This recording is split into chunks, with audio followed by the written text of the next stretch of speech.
प्रधानमंत्री नरेंद्र मोदी ने जेवर स्थित नोएडा इंटरनेशनल एयरपोर्ट का उद्घाटन कर दिल्ली एनसीआर को दूसरा अंतर्राष्ट्रीय हवाई अड्डा दिया। इससे आईजीआई एयरपोर्ट पर दबाव कम होगा और पश्चिमी यूपी में विकास को गति मिलेगी। आधुनिक सुविधाओं से लैस यह एयरपोर्ट कनेक्टिविटी और निवेश के लिहाज से अहम माना जा रहा है। करीब 24 साल पुरानी इस परियोजना के शुरू होने से क्षेत्र में रोजगार और उद्योग को बढ़ावा मिलेगा। उद्घाटन के दौरान पीएम मोदी ने इसे यूपी के लिए गर्व का क्षण बताया और विपक्ष पर भी निशाना साधा।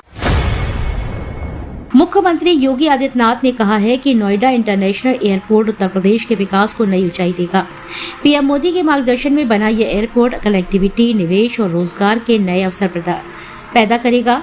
उन्होंने इसे उज्जवल भविष्य का लॉन्च पैड बताते हुए कहा कि इससे प्रदेश ग्लोबल मार्केट से सीधा जुड़ेगा। एयरपोर्ट के जरिए मल्टी मॉडल कार्गो हब और आधुनिक सुविधाओं का लाभ मिलेगा। सीएम ने किसानों के सहयोग और समयबद्ध पुनर्वास की सराहना करते हुए कहा कि यह परियोजना यूपी की अर्थव्यवस्था को मजबूत करने में अहम भूमिका निभाएगी। उत्तर प्रदेश के किसानों के लिए बड़ी खुशखबरी है। मुख्यमंत्री रेशम विकास योजना के तहत सरकार ने 2034 और 35 तक 360 टन अतिरिक्त रेशम उत्पादन का लक्ष्य तय किया है। योजना के तहत 11 जिलों में 13,500 किसानों की 9,000 एकड़ भूमि पर शहतूत की खेती कराई जाएगी। किसानों को रोपड़, कीट पालक और उपकरणों पर 75% तक सब्सिडी दी जा रही है। साथ ही आधुनिक तकनीक और प्रशिक्षण भी उपलब्ध कराया जा रहा है। सरकार फार्म टू फैब्रिक मॉडल पर काम कर रही है, जिससे किसानों को बेहतर बाजार और आय के नए अवसर मिलेंगे। उत्तर प्रदेश सरकार ने सरकारी कर्मचारियों को एआई दक्ष बनाने के लिए बड़ा कदम उठाया है। मिशन कर्मयोगी के तहत अप्रैल से हर जिले में प्रशिक्षण अभियान शुरू होगा। मुख्य सचिव एसपी गोयल ने निर्देश दिए हैं कि सभी कर्मचारी आईजीओटी पोर्टल पर न्यूनतम 4 घंटे का ऑनलाइन प्रशिक्षण पूरा करें, जिसमें 1 घंटा एआई कोर्स अनिवार्य होगा। 2 से 8 अप्रैल तक साधना सप्ताह भी आयोजित किया जाएगा। प्रदेश के करीब 20 लाख कर्मचारी पहले ही पोर्टल पर पंजीकृत है। इस पहल से कर्मचारियों की डिजिटल क्षमता बढ़ेगी और सरकारी सेवाएं और बेहतर होंगी।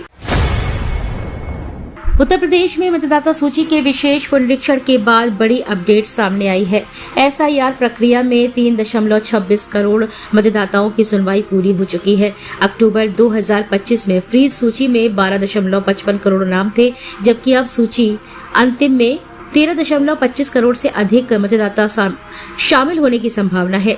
नाम जोड़ने के लिए 86.69 लाख आवेदन मिले हैं, जबकि हटाने के लिए 3.18 लाख फॉर्म भरे गए हैं। करीब 97% नाम बरकरार रहने की उम्मीद है। चुनाव आयोग 10 अप्रैल को अंतिम मतदाता सूची जारी करेगा, जिससे चुनावी तस्वीर साफ होगी। समाजवादी पार्टी के राज्यसभा सांसद रामजी लाल सुमन ने वित्त विधेयक 2026 पर चर्चा के दौरान केंद्र सरकार पर तीखा हमला बोला है। उन्होंने आरोप लगाया है कि सरकार अमीर उद्योगपतियों को संरक्षण दे रही है और असली सत्ता अदानी अंबानी के हाथों में है। सुमन ने कहा है कि देश में गरीबी और भुखमरी बढ़ रही है, जबकि किसानों की स्थिति खराब है। उन्होंने बढ़ते राष्ट्रीय कर्ज और बजट के बड़े हिस्से के ब्याज में जाने के भी सवाल उठाए हैं। साथ ही विदेश नीति को लेकर भी सरकार की भूमिका पर गंभीर आरोप लगाए हैं। उत्तर प्रदेश में पेट्रोल डीजल संकट की अफवाहों ने भारी असर डाला है। 24 से 26 मार्च के बीच मात्र 3 दिनों में पेट्रोल की बिक्री 77% और डीजल की 75% तक बढ़ गई है।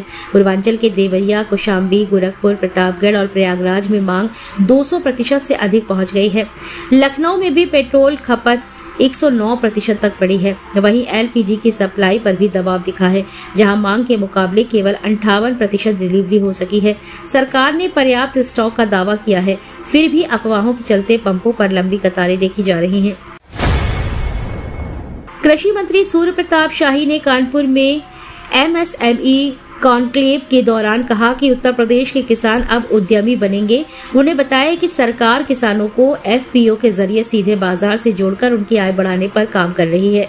वैश्विक युद्ध जैसे हालात में उन्होंने विपक्ष पर नाजायज राजनीति का आरोप लगाया और लोगों से ईंधन का संतुलित उपयोग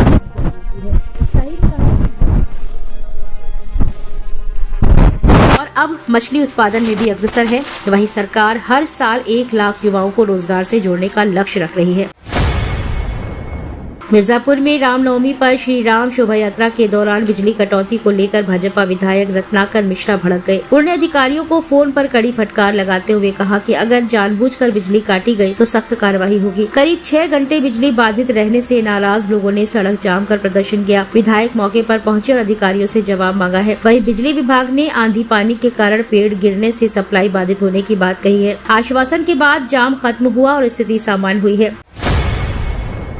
पेट्रोल डीजल की कीमतों में कटौती पर यूपी के पशुधन मंत्री धर्मपाल सिंह ने इसे आम जनता के लिए बड़ी राहत बताया है। उन्होंने प्रधानमंत्री नरेंद्र मोदी का आभार जताते हुए कहा कि जीएसटी में कमी से ईंधन सस्ता होगा और महंगाई पर सीधा असर पड़ेगा। मंत्री के अनुसार परिवहन लागत घटने से किसानों, व्यापारियों और आम लोगों को फायदा मिलेगा। साथ ही रोजमर्रा की वस्तुओं के दाम भी नियंत्रित रह सकते हैं। उन्होंने कहा कि यह फैसला जनहित में उठाया गया है, अहम कदम है जिससे अर्थव्यवस्था को मजबूती मिलेगी और लोगों को राहत पहुंचेगी। सुल्तानपुर में कांग्रेस नेता राहुल गांधी के खिलाफ मानहानि मामले की सुनवाई रामनवमी अवकाश के चलते टल गई है।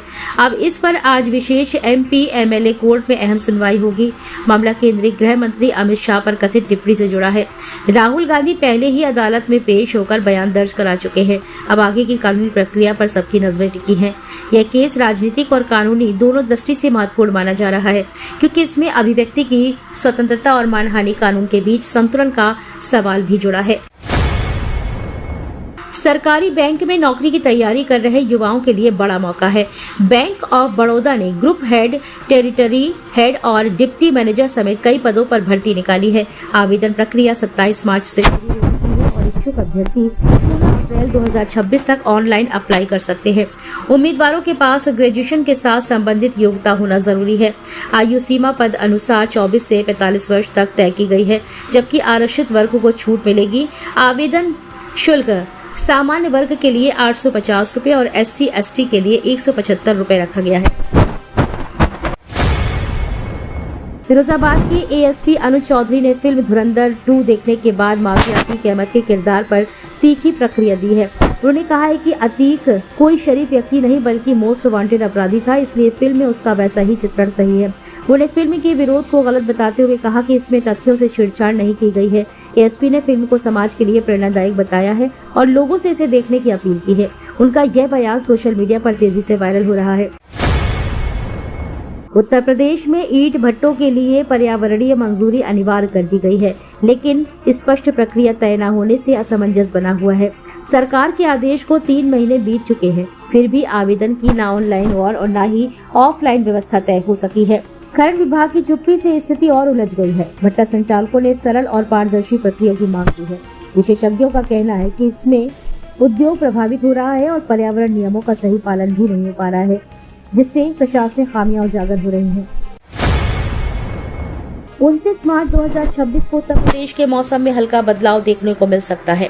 खासकर पश्चिमी यूपी में मेरठ, गाजियाबाद, नोएडा और सहारनपुर जैसे शहरों में दिन के समय तापमान 34 से 37 डिग्री सेल्सियस के बीच रहने की संभावना है, जिससे गर्मी महसूस होगी। वहीं सुबह और शाम हल्की ठंडक बनी रह सकती है। कुछ इलाकों में आंशिक बादल छाने और तेज हवाएं चलने के आसार हैं। पश्चिमी विक्षोभ के प्रभाव से कहीं कहीं हल्की बूंदाबांदी भी हो सकती है। कुल मिलाकर मौसम बदलता हुआ रहेगा, इसलिए लोगों को सतर्क रहने की सलाह दी गई है। तो ये थी आज की 15 फटाफट खबरें। अगर आपको वीडियो पसंद आया तो वीडियो को लाइक, शेयर व कमेंट जरूर करें। धन्यवाद।